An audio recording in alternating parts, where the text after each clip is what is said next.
मैदान में मौजूद शोर धीरे धीरे एक सन्नाटे में बदल गया, जिसे तोड़ते हुए हकीम ज़ारांत ने सभी से कहना शुरू किया, भाइयों और बहनों, आज का राउंड हमारी हकीम कंपटीशन का सबसे जरूरी राउंड होने वाला है।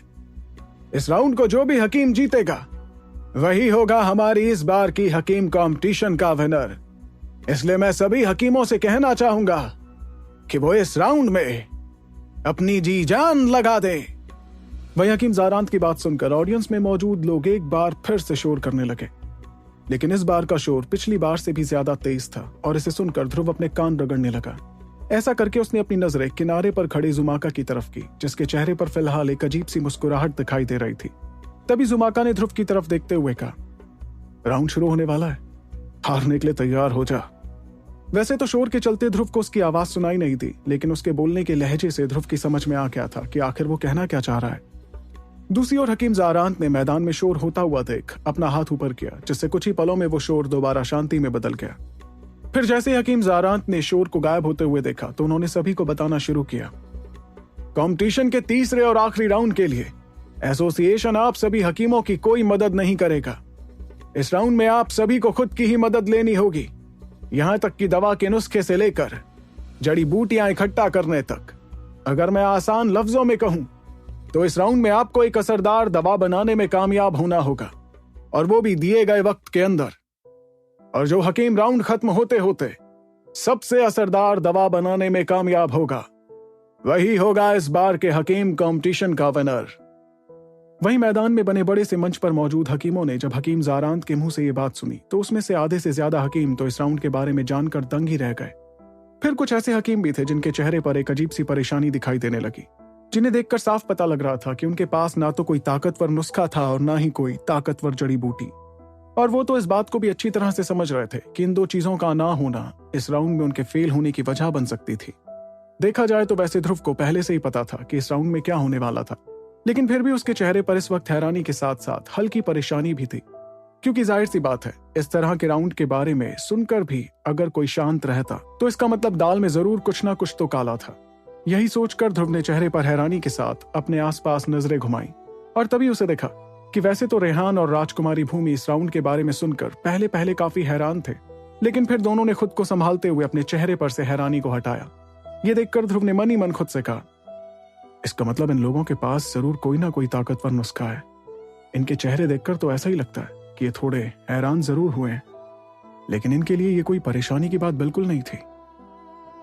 इतना कहकर ध्रुव ने अपनी नजरें किनारे पर खड़े जुमाका की तरफ की। तभी ध्रुव को देखा कि इस वक्त उसके चेहरे पर भी हल्की परेशानी दिखाई दे रही थी, जिसके साथ उसने एक शैतानी मुस्कुराहट चेहरे पर लाते हुए कहा, चाहे कितना भी मुश्किल राउंड क्यों ना ले आओ ज़ारांत, इस बार के हकीम कंपटीशन का विनर तो मैं ही बनूंगा। इतने में हकीम ज़ारांत ने वीआईपी सीट्स पर से आवाज लगाते हुए कहा, अब जो कि हर किसी को पता चल गया है कि इस राउंड में आप लोगों को क्या करना होगा, इसलिए कंपटीशन का आखिरी राउंड शुरू होता है अब। और फिर जैसे ही हकीम ज़ारांत की आवाज सभी को सुनाई दी तो उसके तुरंत बाद घंटी की एक तेज आवाज गूंज उठी। वहीं इस आवाज के तुरंत बाद जितने भी लोग मैदान में एक दूसरे से फुसफुसाते हुए बात कर रहे थे अचानक से रुक गए और उनका पूरा ध्यान हकीमों पर चला गया। इस ऑडियंस में मौजूद सभी लोग मंच पर खड़े 100 से भी ज्यादा हकीमों की तरफ देख रहे थे कि वो कब दवा बनाना शुरू करेंगे। वहीं इस आवाज के तुरंत बाद जितने भी लोग मैदान में एक दूसरे से फुसफुसाते हुए बात कर रहे थे अचानक से रुक गए और उनका पूरा ध्यान हकीमों पर चला गया।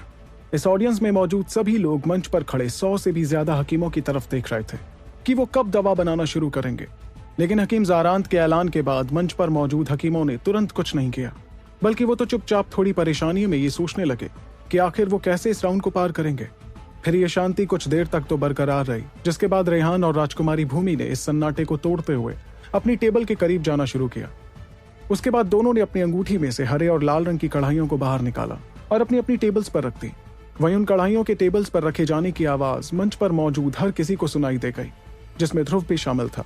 लेकिन तभी ध्रुव ने अपनी नजरें घुमाते हुए देखा कि वो दोनों कढ़ाइयां वो कढ़ाइयां नहीं थी जो रेहान और भूमि ने इससे पहले इस्तेमाल की थी। ये देखकर ध्रुव के चेहरे पर हल्की परेशानी दिखाई देने लगी और तो और ध्रुव महसूस कर सकता था कि इन कढ़ाइयों में से एक अजीब सी शक्ति निकल रही थी। इस शक्ति के एहसास से ध्रुव समझ गया कि ये दोनों कढ़ाइयां जरूर ध्रुव की लाल रंग की कढ़ाई से ज्यादा ताकतवर थी। वहीं इस वक्त मंच पर बैठे हकीम ज़ारांत भी काफी हैरान दिख रहे थे। फिर उन्होंने भूमि की हरे रंग की कढ़ाई को देखकर मुस्कुराते हुए बगल में बैठे मेघावत से कहा, क्या बात है मेघावत, तुमने तो कमाल ही कर दिया। तुमने आज के राउंड के लिए भूमि को यह खास हरे रंग की कढ़ाई दे दी। ये तो एक रैंक 5 की जादुई कढ़ाई है। मुझे अच्छी तरीके से याद है, बहुत पहले इस कढ़ाई के पीछे ढेर सारे रैंक 4 के हकीम लड़ रहे थे, लेकिन ताज्जुब की बात है कि ये आखिर में तुम्हारे पास आ गई। लेकिन हकीम ज़ारांत की बात सुनकर मेघावत ने थोड़ा परेशान होते हुए कहा, अरे ज़ारांत, इस बारे में तो मुझे भी कोई खबर नहीं है। ये कढ़ाई मैंने भूमि को नहीं पकड़ाई। अच्छा, शायद इस लड़की ने अपने पिता का दिमाग खा लिया होगा इस कढ़ाई के लिए। ये आजकल के बच्चे भी ना। ये सुनकर हकीम ज़ारांत मुस्कुराने लगे और फिर उन्होंने इसी मुस्कुराहट के साथ आगे कहा, वैसे शांडिल भी काफी दरिया दिल हो गया है। ये जो लाल रंग की कढ़ाई इस वक्त रेहान इस्तेमाल कर रहा है, ये वही कढ़ाई है जो बहुत पहले खुद शांडिल इस्तेमाल किया करता था। ये कढ़ाई भी एक रैंक 5 की जादुई कढ़ाई है। सभी जानते थे कि हकीमों के लिए उनकी जादुई कढ़ाई कितनी ज्यादा जरूरी होती थी। जब भी कोई हकीम दवा बनाता तो जितनी ताकतवर उसकी कढ़ाई होती, उतनी ही ज्यादा उसके दवा बनाने में कामयाब होने के चांसेस होते। और तो और ज्यादा रैंक की दवा बनाते वक्त बहुत बार कढ़ाइयों को काफी देर तक गर्म करना पड़ता था, जो कम ताकतवर कढ़ाइयां नहीं झेल पाती थी। और यही वजह थी कि बहुत बार वो कढ़ाइयां टूट फूट जाती थी। इसलिए एक हाई रैंक की दवा बनाने के लिए एक ताकतवर जादुई कढ़ाई की बहुत जरूरत होती थी। जादुई कढ़ाइयों का रैंक 1 से 8 के बीच में होता था और 8 से ऊपर के रैंक वाली कढ़ाइयां दिव्य कढ़ाइयां कही जाती थी। इस तरह की कुल मिलाकर सिर्फ 13 दिव्य कढ़ाइयां ही होती थी और इससे साफ अंदाजा लगाया जा सकता था कि ये कढ़ाइयां कितनी खास और अनोखी थीं। दूसरी ओर ध्रुव की लाल रंग की कढ़ाई महज एक रैंक 2 की कढ़ाई थी, जिसमें ताकतवर दवा के नाकाम होने के चांसेस ज्यादा रहते थे। इसका मतलब वो दवा बनाने में ध्रुव की ज्यादा मदद नहीं करती थी, इसलिए ध्रुव को सिर्फ अपनी काबिलियत के बल पर ही दवा को बनाना पड़ता। लेकिन ये बात भी साफ थी कि ताकतवर जादुई कढ़ाई का होना दवा बनाने में सिर्फ मदद करता था। ऐसा नहीं था कि दवा बनाने के लिए ताकतवर कढ़ाई की ही जरूरत थी, क्योंकि अगर अच्छी दवा बनाने के लिए किसी चीज की सबसे ज्यादा जरूरत थी तो वो थी दवा बनाने वाली हकीम की काबिलियत। यही वजह थी कि आचार्य विदुर ने पहले दिव्य कढ़ाइयों के बारे में ध्रुव को बताया जरूर था, लेकिन उन्होंने इस बारे में उससे ज्यादा कुछ नहीं कहा। दरअसल कोई बहुत ताकतवर हकीम बिना कढ़ाई के भी अपनी हथेली पर दवा बना सकता था।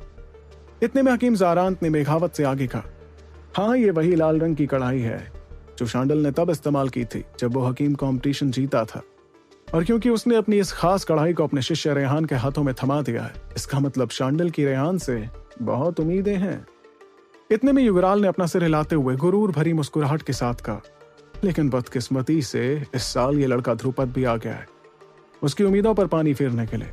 मेरे ख्याल से अगर ध्रुपद कंपटीशन में शामिल नहीं होता तो शायद रेहान जीत सकता था, लेकिन अब तो उसके लिए रास्ता बहुत मुश्किल हो गया है। ये सुनकर हकीम ज़ारांत मुस्कुराने लगे, लेकिन उन्होंने कुछ नहीं कहा, बल्कि वो तो चुपचाप अपनी नजरें खुले मैदान की तरफ घुमाने लगे, जहां इस वक्त ध्रुव रेहान और भूमि की कढ़ाइयों से थोड़ा हैरान दिख रहा था।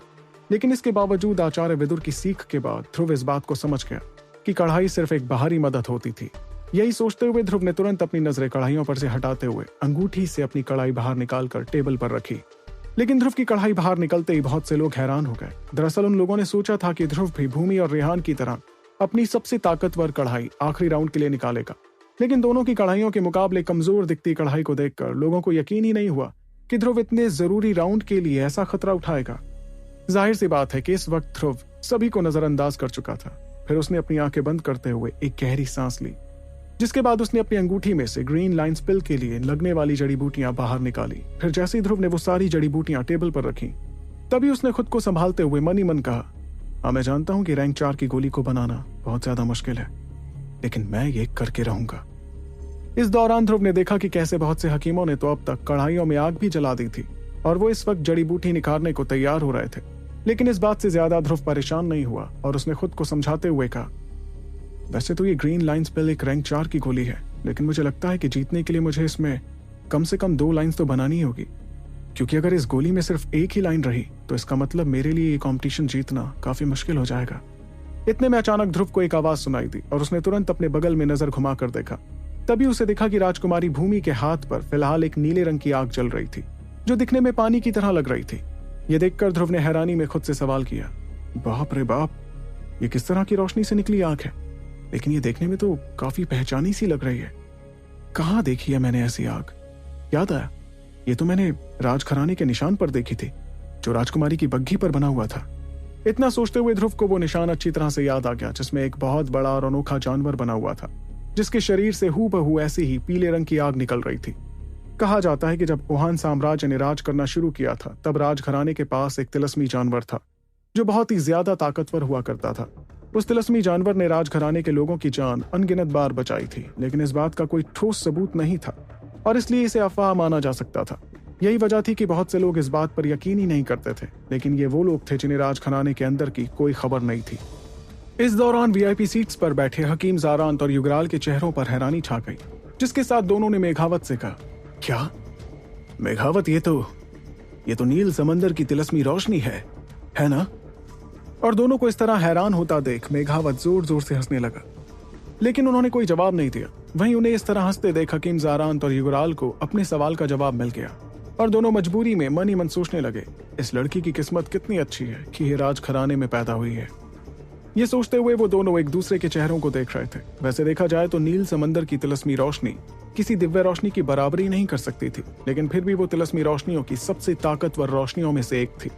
और तो और इस रोशनी का मिजाज ही कुछ ऐसा था कि अगर कोई लड़की इसे काबू करे तो ये रोशनी और ज्यादा ताकतवर हो जाती थी। वहीं जैसे राजकुमारी ने वो नीले रंग की आग जलाई तो ऑडियंस में बहुत से लोग उसे देखकर हैरान रह गए। इतने में अचानक मंच पर खड़े रेहान ने भी सभी को हैरान करते हुए एक ब्राउन कलर की आग अपने हाथों में जलाना शुरू किया। लेकिन इतना ही नहीं, मैदान में मौजूद सभी लोगों ने देखा कि किनारे पर खड़े ग्रे कोट वाले जुमाका ने अपने हाथों पर पीले रंग की आग जलाने की बजाय एक काले रंग की आग जलाई, जिसे देखकर सभी के मुंह खुले के खुले रह गए। इस दौरान ऑडियंस में बैठे सभी लोग हैरान होने के साथ साथ काफी खुश भी हो गए थे, क्योंकि उन्हें समझ आ गया था कि आज का ये राउंड कल के दोनों राउंड्स के मुकाबले बहुत ज्यादा रोमांचक होने वाला था। इतने में ध्रुव ने हंसते हुए खुद से कहा, इसका मतलब सभी ने अपना हुक्म का इक्का आखिरी राउंड में चलने के लिए बचा कर रखा था। ये कहकर ध्रुव ने भी अपना हाथ ऊपर उठाया और फिर उसके हाथों में भी एक हरे रंग की आग जलती हुई दिखाई देने लगी। फिर इस आग के जलते ही अचानक से पूरे मैदान की गर्माहट काफी ज्यादा बढ़ गई और एक झटके में इस गर्माहट की वजह से राजकुमारी और बाकियों की जलाई आग अचानक से थोड़ी धीमी होने लगी। तो आखिर क्या होने वाला है इस रोमांचक और दिलचस्प आखिरी राउंड में? कौन बनेगा विजेता, ध्रुव, रेहान या फिर जुमाका? ये जानने के लिए आपको सुनना होगा the one and only RJ Rivansh के साथ सुपर योद्धा।